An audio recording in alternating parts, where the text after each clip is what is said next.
Very good afternoon and welcome. आप देख रहे हैं आपके शेयर हमारी राय। इस प्रोग्राम में आप अपने शेयर बाजार से जुड़े सवालों के जवाब पाते हैं हमारे एक्सपर्ट से। इस प्रोग्राम को इस समय लाइव देख रहे हैं आप जागरण बिजनेस के यूट्यूब चैनल पर। और अगर आपका कोई भी सवाल हो शेयर बाजार से जुड़ा हुआ, चाहे वो डेरिवेटिव साइड पे हो, चाहे वो कैश सेगमेंट में हो, उसे आप पूछ सकते हैं। उसे हम इसी कार्यक्रम में लेने की पूरी कोशिश करेंगे। एक नजर डालते हैं बाजारों पे। निफ्टी इस समय करीबन 92 अंकों की मजबूती के साथ, रिकवरी के साथ कामकाज करते हुए 23,243 के लेवल पे इस समय कामकाज कर रहा है। बैंक निफ्टी 50 अंक नीचे है और वहीं इंडिया विक्स थोड़ा कूल ऑफ हुआ है, लेकिन अभी भी 16.8 के आसपास कामकाज करते हुए 17 के पार भी कल को गया था। लेकिन वॉलेटिलिटी के हिसाब से अभी भी मार्केट्स वॉलेटाइल रहने की ही उम्मीद है। बहुत ही खास मेहमान हमारा आज के doctor Ravi Singh, he is market expert, senior vice president retail research at Religare broking. Ravi ji, आपका बहुत बहुत स्वागत है। आपका इंतज़ार हमारे दर्शक हमेशा से करती है और बहुत सारे सवाल, अब ढेर सारे सवाल आने वाले हैं। लेकिन उससे पहले मैं आपसे पूछना चाहूँगी कि बाजार में हो क्या रहा है। जो वॉलेटाइल सेशंस है, रफ, बिल्कुल डायरेक्शनलेस मार्केट है, ऊपर जाता है उतना ही नीचे भी आता है, उस पर रिकवर भी कर जाता है। अभी निफ्टी 23,000 लेवल्स के को रिटेन तो कर रहा है, डिफेंड भी कर रहा है अच्छे से, पर क्या लगता है डिफेंड कर पाएगा या फिर नीचे के लेवल्स अभी भी खुले हैं? देखिए, बिल्कुल आपने कई बातों को कहा, मैं उसको कड़ी से अलग अलग करता हूँ। पहला तो देखिए, मार्केट का ट्रेंड डाउन है, इसमें कोई डाउट नहीं है और इस पे ज्यादा आपको यकीन भी नहीं करना चाहिए, क्योंकि मार्केट 22,800 का लेवल लेकर आएगा और वो जल्द आपको लेवल देखने को मिलेंगे। आज का अच्छा दिन है। अच्छा दिन इसलिए क्योंकि आज थर्सडे एक्सपायरी है और आज सही टाइम पे आपके साथ आज जुड़ गए तो आज ट्रेडर्स को मौका मिलेगा। एक्सपायरी की बात करें, 23,270 के आसपास के एक्सपायरी होने के चांसेस यहाँ पर हालात दिखाई दे रहे हैं। इसका मतलब है बुलिश और बेयरिशनेस के बीच में बुलिश यहाँ पर टोन रहेगा और पॉजिटिव नोट पर निफ्टी की क्लोजिंग होती हुई नजर आएगी। लेकिन कल का मार्केट वापस से डायरेक्शनलेस हो जाएगा, फिर से एक नीचे के फॉल देखने को मिलेंगे। तो अगर पूरे मार्केट को यहाँ पर समझने की कोशिश करें तो क्लियर कट है, 23,200 23,180 एक स्ट्रॉन्ग सपोर्ट की तरीके से है और रेजिस्टेंस की बात करें तो 23,300 यहां पर स्ट्रॉन्ग रेजिस्टेंस की तरीके से है। हीरो जीरो स्ट्रैटेजी पे जाना चाहते हैं तो एट द मनी का कॉल बाय किया जा सकता है। करंट मार्केट प्राइस पर आपको हीरो जीरो का मजा भी आएगा, क्योंकि क्लोजिंग ऊपर होने वाली है। 20-25 पॉइंट आपको आराम से मिल सकते हैं। छोटा पैसा लगा के थोड़ा बड़ा प्रॉफिट ऐसे खींच सकते हैं। ऐसी स्ट्रैटेजी यहां पर कर सकते हैं। लेकिन इसमें कोई डाउट नहीं, जो फंडामेंटल पॉइंट्स हैं वो स्टॉक के लिए डरने वाली बात है। जिस तरीके से एफआईआईज कंटिन्यू सेल कर रहे हैं, यूएस अपनी पॉलिसीज को लेकर आ रहा है और अब आक्रामक रूप दिखाएगा, उसका एक असर दिखाई देगा। चाइना के लिए उसने टैरिफ की बात की है। तो मुझे ऐसा लगता है कि मार्केट का जो कॉन्फिडेंस है वो इसी वजह से यहां पर वीक होता हुआ नजर आ रहा है। लेकिन फिलहाल आज एक्सपायरी है, थोड़ा सा मुस्कुराने का दिन है। हम तो मुस्कुरा ही रहे हैं, चाहे वो मार्केट्स नीचे हो या ऊपर। चलिए, सवाल जवाब का सिलसिला हम शुरू करते हैं। हमारे फर्स्ट व्यूअर जो है वो सऊदी अरबिया से हैं, मोहम्मद शोएब कुरैशी जी। उनके पास जो शेयर्स है उनके बारे में बता देती हूँ। पारादीप फॉस्फेट है उनके पास 124 के रेट में। अशोक लेलैंड के शेयर है 210 के भाव में। और एक और स्टॉक दिया हुआ है पर मेरे को समझ नहीं आ रहा कौन सा है। एक और है वो Tata Steel at 148। So Tata Steel, Paradeep Phosphate and Ashok Leyland, तीनों ही स्टॉक्स पे आपकी रणनीति क्या होनी चाहिए?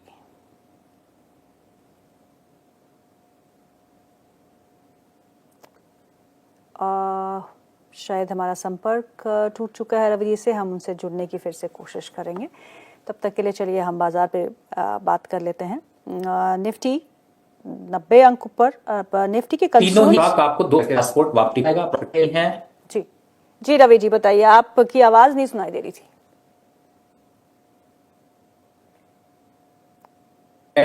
अनस्टेबल है। मैं सीपी पे बैठा हूं, आज कर्नाट प्लेस पे हूं, तो आई डोंट नो, सेंटर पे बैठने पे भी वाईफाई की ये हालत होती है तो ये तो डिफिकल्ट है। लेकिन एनीवे, इस समय प्रदीप फास्फेट की अगर बात कर ले, देखिए बहुत अच्छा है स्टॉक और मुझे लगता है कि 2 फरवरी तक यहां पर स्टॉक को होल्ड रखना चाहिए, काटना नहीं चाहिए। अपसाइड टारगेट 155 तक देखने को मिलेंगे। बने रहिए, डरिएगा नहीं, जमे रहिए। दूसरा स्टॉक टाटा स्टील है। टाटा स्टील और सेल, ये दोनों पोजीशन आप ऐड कर लीजिए। सेल मैं इसलिए बोल रहा हूं कि अगर खरीदना चाहते हैं तो सेल को भी खरीद लीजिए, अच्छे लेवल्स है, इन लेवल्स पे खरीदारी बनती है। तीसरा स्टॉक है अशोक लेलैंड। क्या बढ़िया, 205-6 रुपए चल रहा है, ले लीजिए। 235 का लक्ष्य मिल सकता है, लेकिन बजट तक अगर देखते हैं एक हफ्ते की तैयारी कर रहे हैं तो 220 के लक्ष्य आपको मिलेंगे। सोचिए नहीं, बाय करिए, सामने के रेट पर स्टॉप लॉस 200 डालिए और क्वांटिटी इंक्रीज कर लीजिए। नए इन्वेस्टर के लिए भी बाय कॉल आज की तरफ से, आज ट्रेडिंग प्लेटफॉर्म पे ट्रेडिंग की ही कॉल यहां पर बात कर रहे हैं, तो मुझे लगता है अच्छे स्टॉक से बने रहिए। जी, अगले हमारे दर्शक है नागराज जी, उनका सवाल है ई पैक ड्यूरेबल्स पे। उनके पास जो ई पैक ड्यूरेबल्स का स्टॉक उन्होंने 490 में खरीदा है। शॉर्ट टर्म व्यू मांग रहे हैं आपसे कि एडवाइस क्या करेंगे आप?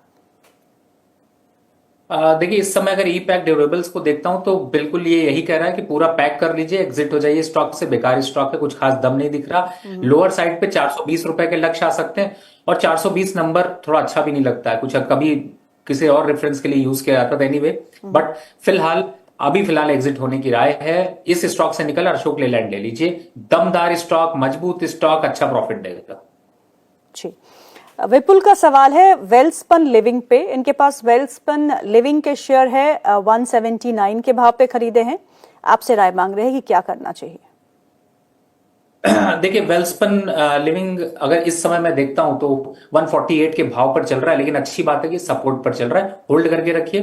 160 के आसपास के भाव आपको देखने को मिल सकते हैं, उन लेवल्स पर आता है तो प्रॉफिट बुक करेंगे, नहीं तो अभी होल्ड करके रखते हैं। जी, दीपक का सवाल है और सवाल है ल्यूमैक्स इंडस्ट्रीज पे। वो जानना चाहते हैं कि ल्यूमैक्स इंडस्ट्रीज पे आपका क्या व्यू बन रहा है as far as technicals are concerned? देखिए, टेक्निकल या फंडामेंटल इस समय अगर मैं इसको देखने की कोशिश करूं तो मुझे स्टॉक अच्छा नहीं लग रहा। मुझे लगता है यहाँ पर डिस्टेंस बनानी चाहिए, स्टॉक गिर सकता है और गिरने पे अगर आता है तो 2050 के आसपास के लेवल आ सकते हैं, उन लेवल्स पर आता है तो बाय की रिकमेंडेशन होगी, तब तक अभी एग्जिट होना है।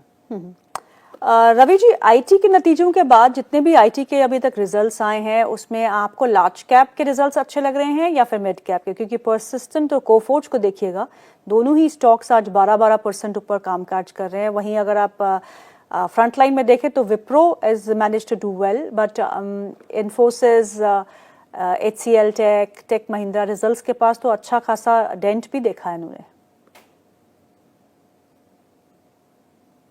बहुत अच्छी बात कही आपने। देखिए, यहां पर मैं एक कहावत मुझे याद आती है कि जब दिया बुझता है तो थोड़ा फड़फड़ा के जलता है, और इस समय जो आईटी काउंटर और जो संबंध यूएस से है वो कहीं ना कहीं से दिया बुझने की तरफ ज्यादा दिखाई दे रहे हैं। कहने का मतलब ये है कि स्टॉक जो पुल बैक कर रहा है, रिजल्ट की जो वाहवाही लूटी जा रही है, इस वाहवाही में बाहर निकल जाइए, बाहर निकल के बैठिए, आराम से देखिए। 12% बढ़ गया, लकी है।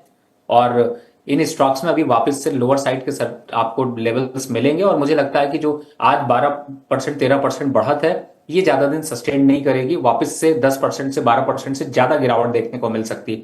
तो मौका है एग्जिट होने का। और जहां तक इस समय पूरे आईटी काउंटर की अगर बात करें तो बिल्कुल आपने सही कहा, छोटे स्टॉक ज्यादा अच्छे हैं, यानी कि जैसे जिंसर आप देख लीजिए, रेगिंगटन देख लीजिए, वो थोड़े से ज्यादा अट्रैक्टिव और अग्रेसिव है। बाकी विप्रो तो देखिए, जब आपको उम्मीद होती है कि वो बढ़ेगा तो वो आपके स्टॉप लॉस ट्रिगर कराता है, और जब आप सोचते हैं कि आपको चलेगा तो वो बढ़ेगा नहीं तो वो बढ़ जाता है। लेकिन भरोसेमंद स्टॉक अब विप्रो रहा नहीं है। मुझे लगता है डायरेक्शन 280 के फिर से देखने को मिलेंगे, इन लेवल्स पर एग्जिट होना बनता है। जी, रवि का ही सवाल है आपके लिए सर। रवि सर, मेरी एक्सपोजर जेके बैंक में है, 111 के स्तर पे लिया है। आईआरबी इंफ्रा 250 शेयर है, 65 के स्तर पे लिए है। जीएमआर एयरपोर्ट 35 के रेट पे लिए है। लॉस हो रहा है बहुत सारा, मुझे क्या करना चाहिए? ये सारे स्टॉक्स अभी आपको होल्ड करके रखने हैं। 2 फरवरी के बाद जब बजट आ जाएगा उसके बाद इस पे डिसीजन लेंगे, और तब तक अभी यहाँ पर आपके शेयर हमारी राय फॉलो करते रहिए, और उस दिन पूछिएगा, फिर वापस से आपको बताएंगे कि करना क्या है।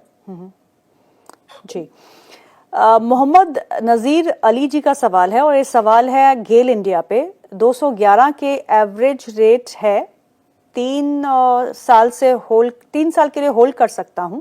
और दूसरा आईडीएफसी फर्स्ट बैंक 70 रुपीज का एवरेज है, 1 साल के लिए होल्ड कर सकता हूं। आपकी राय? एवरेज दोबारा कर सकते हो, थोड़ा परचेस कर सकते हो तो बिल्कुल यहां पर परचेस करिए। 179 गेल चल रहा है, दमखम है 220 तक जाने का, नहीं जाएगा तो 10% डिविडेंड दे जाएगा, तो अभी आप खुश रहोगे। अभी रिसेंट में आपने देखा ही है। तो मुझे लगता है कि आईडीएफसी फर्स्ट को 62 के भाव पे थोड़ा और एवरेज कर लीजिए। दोनों स्टॉक्स अच्छे हैं, लॉन्ग टर्म के हिसाब से रखना है तो बिल्कुल रखिए, पैनिक होने की जरूरत नहीं। मार्केट अगर थोड़ा सुधरता हुआ नजर आएगा तो अच्छे रिटर्न्स मिलते हुए नजर आएंगे। जी, एक और सवाल है, नाम नहीं लिखा। Can I start buying Tata communication, Pfizer, axis bank? तीनों को 10%, 5% यहां से गिरने दीजिएगा, फिर ये क्वेश्चन अप्लाई करेंगे। लेकिन फिलहाल अभी का मतलब यही 5% गिरेंगे, उसके बाद सोचेंगे। सो रवि सर, आप बिल्कुल भी बुलिश नहीं है फार्मा स्पेस पे? देखिए मैं बुलिश जरूर हूं, लेकिन तब बुलिश हूं जब वो राइट लेवल हो। देखिए मैं आपको बताऊं, आपके साथ प्रोग्राम कर रहे हैं, दिवाली पे मैंने कहा था इस बार दिवाली पिक मत लीजिएगा, न्यू ईयर पे कहा था कि इस साल पे ये पिक वो पिक ये सब कुछ मत करिएगा। इस बार कह रहा हूं बजट पिक भी मत कुछ करिएगा, और हफ्ते की पिक लीजिए, छोटा प्रॉफिट लीजिए, क्योंकि मार्केट कंटिन्यू गिर रहा है। अगर बजट से देखें तो दिवाली से देखें तब तक मार्केट 30% साफ हो चुका है। बजट छोड़ दीजिए, मैं आपको एक आंकड़ा देता हूं, आप समझिए। इस समय में करंट डेट पे अगर देखता हूं तो आज हम खड़े हैं 23 जनवरी पे, और आपको मजेदार बात बताऊं तो 23 जनवरी से आज तक में सबसे ज्यादा गिरने वाला सेक्टर आपको पता है कौन सा है? Reality counter. 15% साफ हो गया, किसी ने कोई राय नहीं ली। और आपको अगर याद हो तो मैंने कहा था रियलिटी काउंटर से आप बुक कर लीजिए, टाटा बाय बाय ओके सब कर लीजिए। अब ओवरऑल अगर देखें तो कोई भी सेक्टर पॉजिटिव है ही नहीं, आपको मैं ये क्लियर बता रहा हूं। Bank 4% negative, defence 3% negative. ये मैं 1 जनवरी से 23 जनवरी के बीच की बात कर रहा हूं सिर्फ।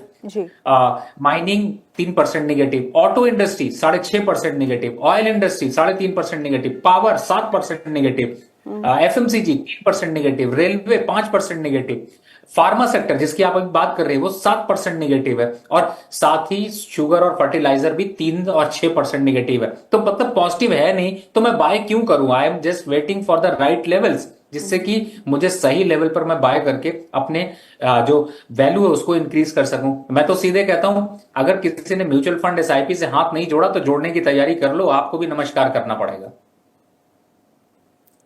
ये मैं समझी नहीं, एसआईपी करनी है नहीं करनी है? नहीं करनी चाहिए, अभी बिल्कुल वेट करिए। At least you should wait for next 3 month, 3 to 4 month. या तो यहीं खड़े रहेंगे या फिर इससे नीचे ही रहेंगे। बिल्कुल, बहुत पेसिमिस्टिक है डॉक्टर रवि। एक और सवाल है, पूछ रहे हैं क्या मुझे पीएसयू कंपनीज जैसे एचपीसीएल, आईओसी, कोल इंडिया में निवेश करना चाहिए?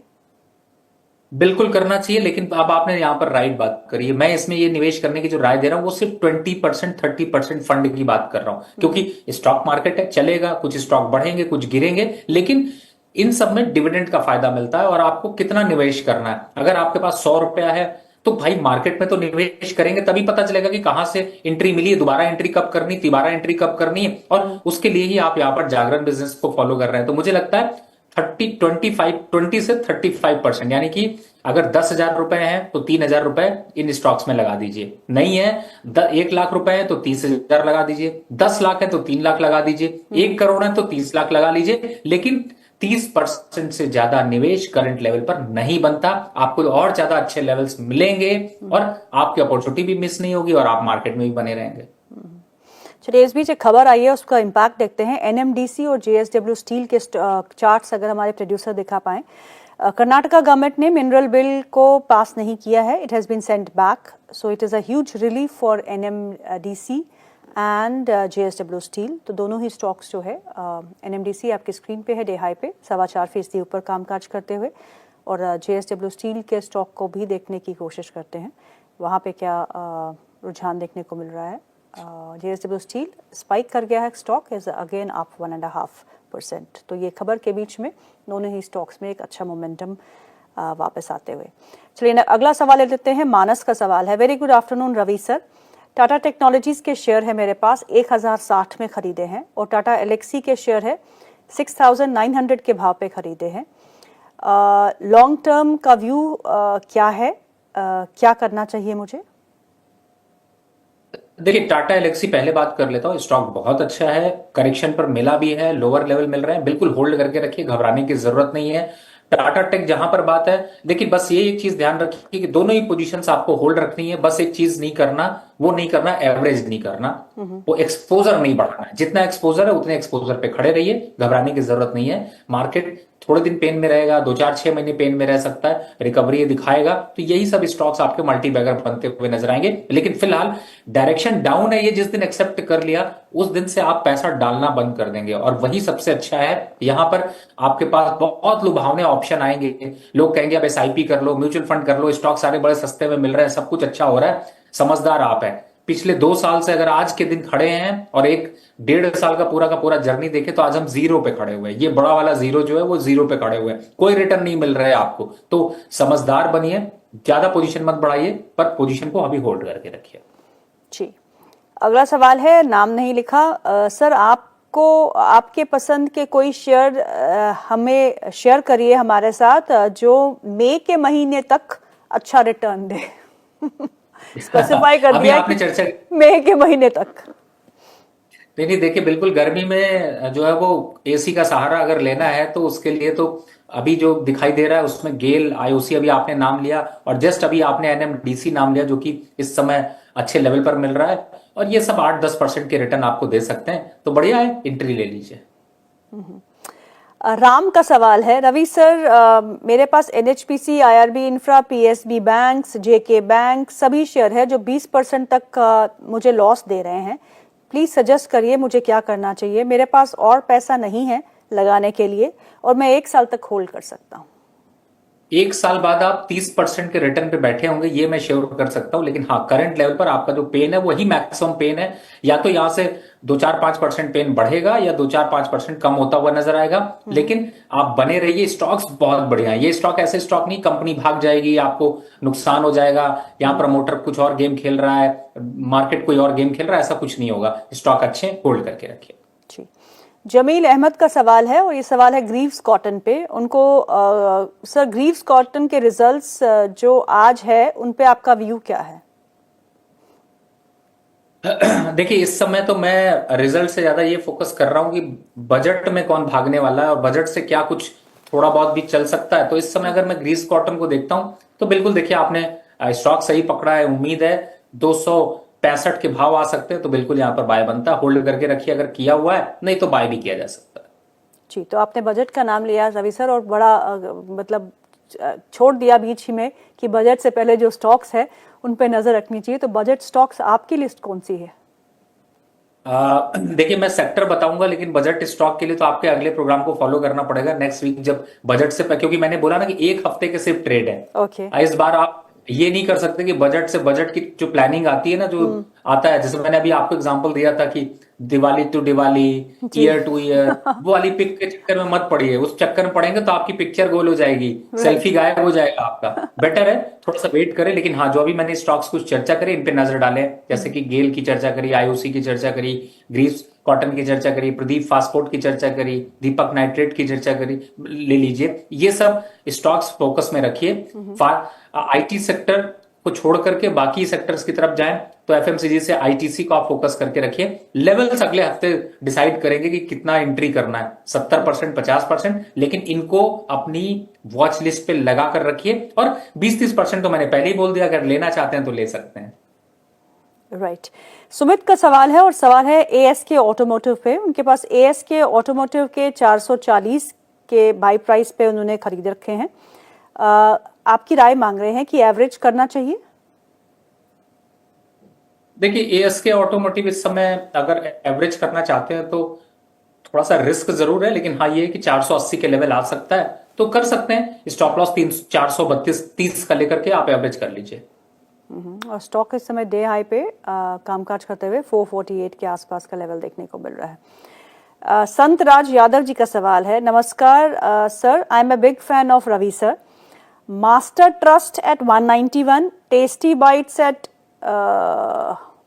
14,256, एससीआई जीएमआर एयरपोर्ट पर व्यू दे दीजिएगा प्लीज सर। फिलहाल तो देखिए, मास्टर ट्रस्ट छोड़ के अगर मैं सारे स्टॉक्स देखता हूं तो आपके अच्छे हैं, थोड़ा सा वेट कर लीजिए। मास्टर ट्रस्ट पे इतना कॉन्फिडेंस अभी ट्रस्ट नहीं डेवलप हो पा रहा, हो सकता है आगे डेवलप होता हुआ नजर आए। लेकिन जीएमआर इंफ्रा 88 रुपए, बाकी दूसरे स्टॉक्स जो आपने बताया वो भी सब अच्छे हैं, यहाँ पर अपसाइड के मोमेंटम दिखा सकते हैं। तो मुझे लगता है अभी होल्ड कर लीजिए। 2 फरवरी के बाद, बजट आने के बाद एक बार जरूर रिव्यू लीजिए। जी, सेजल राउत का सवाल है और सवाल है आईआरएफसी पे 138 की खरीद है, लॉन्ग टर्म का व्यू मांग रही है आपसे। बिल्कुल होल्ड रखना चाहिए और इस समय तो मौका है इसकी स्टॉक को एवरेज करने का। 1 वीक के टारगेट में रेलवे काउंटर वैसे ही अट्रैक्टिव लग रहा है। 155 के आसपास तक आ सकता है, उन लेवल्स पर आता है तो चाहे तो प्रॉफिट बुक कर सकते हैं। लॉन्ग टर्म है तो वहां पर राय जरूर लीजिए। जी, नरेंद्र सरन का सवाल है अशोक लेलैंड, क्या मैं अशोक लेलैंड को करंट प्राइस पे ऐड कर सकता हूं? बिल्कुल गर्म है, हथौड़ा गर्म है, मार दीजिए। 207 पे अभी मैंने बताया था ले लीजिए। 235 के लक्ष्य आपको देखने को मिलेंगे, स्टॉप लॉस 200 बनता है। जी, एके का सवाल है। अब एके उनका नाम क्या है, अमित कुमार है, अशोक कुमार है, ये पता नहीं। हडको पे है, हुडको में क्या करना चाहिए? देखिए वैसे करने के लिए तो कुछ है नहीं, लेकिन स्टॉक फिलहाल 200 के नीचे नहीं जाएगा। लेकिन हाँ, मैं समझ रहा हूं कि आपको नुकसान हो रहा होगा, तो अभी पोजीशन होल्ड करके रखिए। 200 का स्टॉप लॉस डाल लीजिए। जी, जय सिंह पॉल जी का सवाल है, सर HAL के बारे में बताइए, क्या करना चाहिए?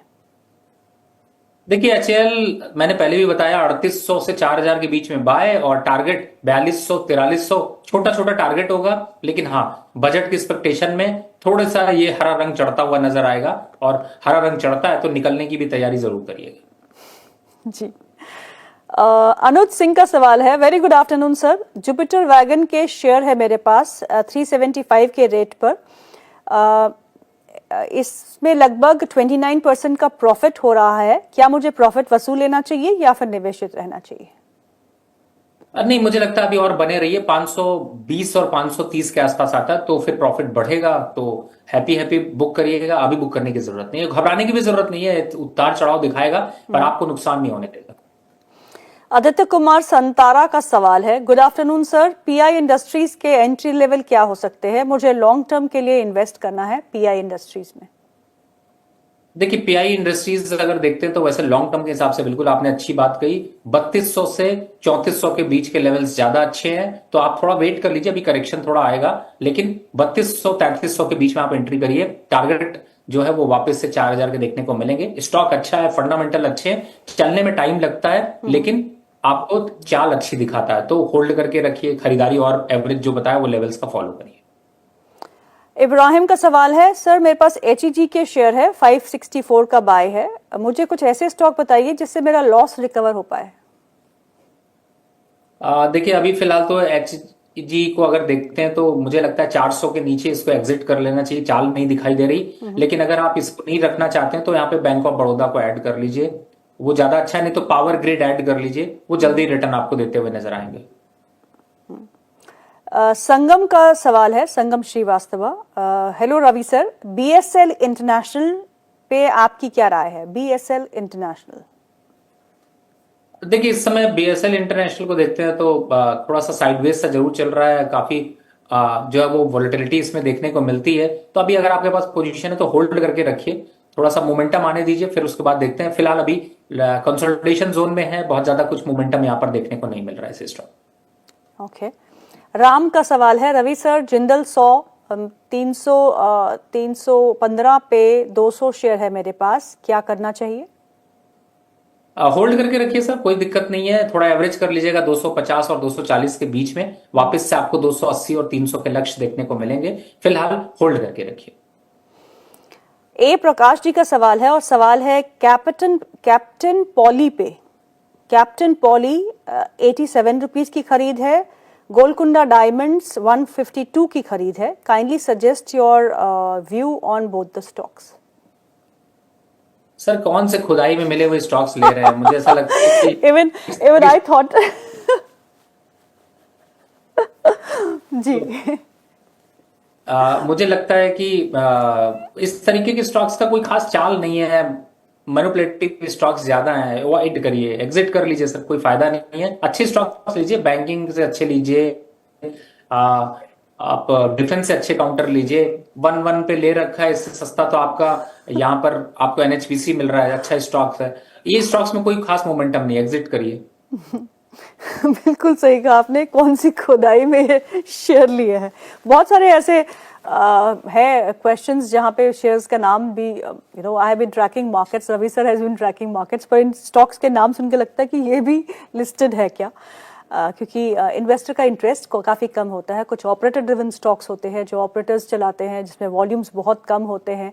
आप एंट्री तो ले लेंगे लेकिन एग्जिट आपको नहीं मिलेगा। So please avoid these kinds of stock. Ram का सवाल ले लेते हैं। राम जी ने एक बार फिर सवाल भेजा है। आइनॉक्स विंड 205 की खरीद, क्रेलोस्कर 1081 की खरीद और चंबल फर्टिलाइजर्स 534 की खरीद, तीनों ही स्टॉक्स पे आपका व्यू? देखिए, आइनॉक्स विंड तो बड़ा डाउन टेरिटरी में जा रहा है, तो मैं इसकी जगह पावर ग्रिड की रिकमेंडेशन दूंगा। और किर्लोस्कर की बात करें तो उसको होल्ड कर सकते हैं, फंडामेंटल कंपनी के अच्छे हैं, थोड़ा टाइम लगेगा बट चलता हुआ सा नजर आएगा। आइनॉक्स विंड से यहाँ पर एग्जिट होने की राय है। ओके। अवनीश का सवाल है। हेलो सर, मेरे पास मोबीक्विक सिस्टम्स के शेयर्स है at the rate of 76 rupees, Jio financial at the rate of 260 rupees, एडिडा एट द रेट ऑफ 225। तीनों ही स्टॉक्स पे आपका व्यू क्या है? देखिए, मोबी क्विक की तरफ अगर जाते हैं तो एग्जिट होने की राय है, वापस 350 रुपए आ सकता है, तो फिलहाल ये भी पेन दे रहा है। एडिडा की जगह पावर ग्रिड ले लीजिए या फिर एनएचपीसी ले लीजिए, यहाँ पर भी एग्जिट होने की राय है। जियो फाइनेंशियल पे यहाँ पर एवरेज करने की राय 250 के आसपास आता है, थोड़ा क्वांटिटी इंक्रीज कर लीजिए, टाइम लगेगा लेकिन 330 320 के लक्ष्य वापस देखने को मिलेंगे। ओके। किरण नायकवाड का सवाल है। सर नमस्कार, CG power plant work is in progress. She has given a fundamental, justification for this stock. Current market price पे क्या buy करना चाहिए? देखिए, मैं आपको बताऊं, आपने बड़ी अच्छी बात कही। अभी थोड़ी देर पहले जो जिस तरीके से स्टॉक्स पूछे थे, क्या होता है उस पे जनरली लोगों को ना राय दी जाती है। अब सीजी पावर को अगर देखें तो 700 रुपए से गिर के 680 रुपए आ गया है, तो आदमी जब नुकसान में आता है तो उसके फंडामेंटल तलाशता है, फिर उसके बाद टेक्निकल तलाशता है, फिर सारे लोगों से ये कोशिश करवाता है कि वो पॉजिटिव बोल दे तो मैं होल्ड कर लूं, और जब नुकसान है तो कह दो ये घटिया एनालिस्ट ने मुझे होल्ड करा दिया था इसलिए मैंने। तो वो हमेशा हम ना ऑप्शन ढूंढते हैं। तो फिलहाल अगर ऑप्शन की बात करें तो सीजी पावर में 600 रुपए के नीचे जाता है तो ऑप्शन छोड़ दीजिएगा, नहीं तो ये 500 के टेरिटरी पे चला जाएगा। अब मैं आपकी जगह होता तो सर मैं पावर ग्रिड और टाटा पावर पे ज्यादा भरोसा करता, वहां चला जाता, क्योंकि इस स्टॉक में अभी दम नहीं दिख रहा, डाउनवर्ड टेरिटरी में है, फंडामेंटल खंगालने की कोशिश करूंगा तो कहीं से कुर्सी टूटती हुई नजर आएगी। तो मुझे लगता है कि मार्केट को एक्सेप्ट कर लें, लेवल्स फॉलो करिए जिससे कि आप बच सकें, बन सकें, बढ़ सकें और प्रॉफिट बना सकें। चलिए, अवनीश जी ने आपकी बड़ी तारीफ की है। रवि सर आप ग्रेट हो, आपने जो कहा वही हुआ। एरिडा 221 पर मैंने सवाल पूछा तो आपने कहा 200 के नीचे आएगा, तो आ गया। जोमेटो भी 220 के नीचे आ ही गया। तो thank you very much for your advice. Kiran ji पूछ रही हैं, क्या मैं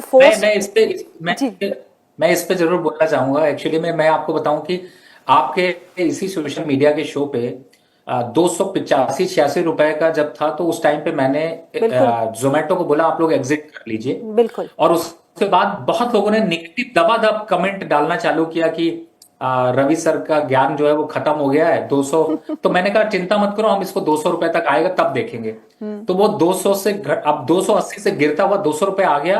लेकिन मैं उन लोगों का कमेंट का इंतजार जरूर कर रहा हूं कि अगर आपने काट लिया और पैसा बचा लिया तो सर मैं हैप्पी हूं, लेकिन अगर आपने नुकसान लिया और आपने उस समय नहीं काटा तो मेरी डांट खाने को तैयार रहिए। तो मैं यही कहूंगा, और इसीलिए लेवल्स फॉलो करिए। हो सकता है मैं सही हूं, गलत हूं, लेकिन मैं तो आपको यही कह रहा हूं कि प्रॉफिट अगर आ रहा है तो बुक कर लीजिए। क्यों? क्योंकि नुकसान की तरफ जा रहा है। क्या होगा? प्रॉफिट बुक हो गया तो या तो आपका प्रॉफिट नहीं होगा लेकिन नुकसान नहीं होगा, और यही सबसे बड़ी स्टॉक मार्केट की सच्चाई है कि आप अगर ट्रेड ले रहे हैं, इन्वेस्टमेंट कर रहे हैं तो बचिए। आप भी मैम यही समझाती हैं कि अगर आपने प्रॉफिट के लिए मत करिए, नुकसान बचाने के लिए ट्रेड डालिए, आप प्रॉफिट अपने आप आ जाएगा। एक सवाल ले लेते हैं जल्दी जल्दी। किरण का सवाल है फोर्स मोटर्स पे, वो फोर्स मोटर्स को ऐड करना चाहती है, क्या ये सही स्तर है इस स्टॉक में एंट्री लेने का? थोड़ा महंगा है, मुझे इसकी जगह पे अशोक लेलैंड वैसे ज्यादा अच्छा लग रहा है, लेकिन फोर्स मोटर भी ऐड कर सकती है 6800 के टारगेट के लिए। एक सवाल और पूछती हूँ रवि सर, बहुत इंटरेस्टिंग स्टॉक का नाम है पैसा लो डिजिटल शेयर। पैसा लो डिजिटल मैंने कभी सुना नहीं है, मैं एंट्री करना चाहता हूँ इस शेयर में, रवि सर आपकी राय। आपने इसके बारे में बिल्कुल सुना सही है?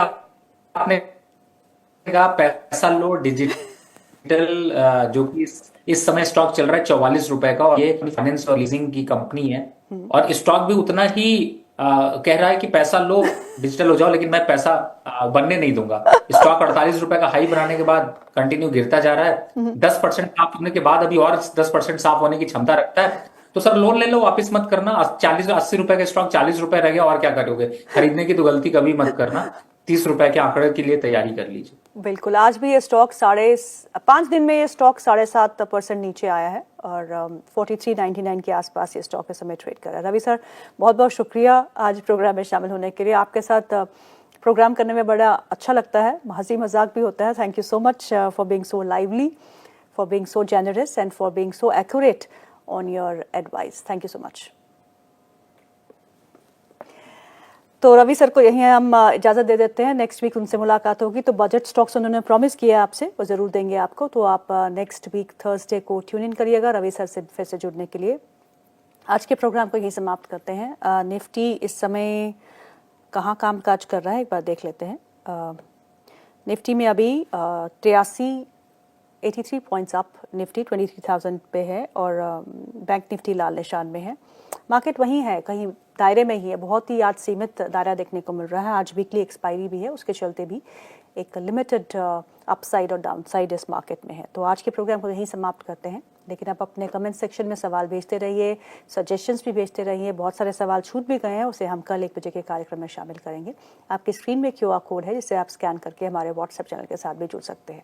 So thank you so much for watching, and always keep watching Jagran business.